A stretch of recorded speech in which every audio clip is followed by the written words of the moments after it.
नमस्कार. परीक्षेचा काळ चालू होतोय.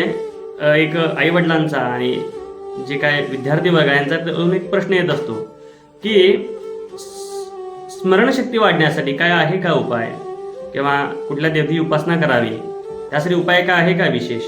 तर उपाय असा आहे की 5 मंगळवारी जिथं जागृत गणपती मंदिर असेल त्या ठिकाणी जावं. तिथून गणपतीच्या अंगावर वाहिलेले शमीपत्र घ्यावे. ती शमीपत्र 5 मंगळवारी जाऊन घेऊन यावी. 5व्या मंगळवारी घरात आणल्यानंतर ती एकत्र केलेली सगळी शमीपत्र त्याची पंचोपचार पूजा करावी.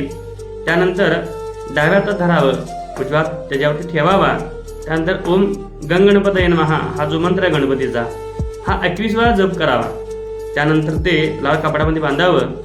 त्यानंतर ते तुम्ही परीक्षेच्या वेळेस जाताना सोबत घेऊन जावे, जेणेकरून तुम्हाला स्मरणशक्ती वाढण्यामध्ये मदत होईल. परंतु हे करत असताना अभ्यास देखील करावा लागेल, त्याशिवाय हे कर्म साध्य होणार नाही. हा उपाय करून बघा, निश्चित तुम्हाला फळ चांगलं मिळेल. नमस्कार.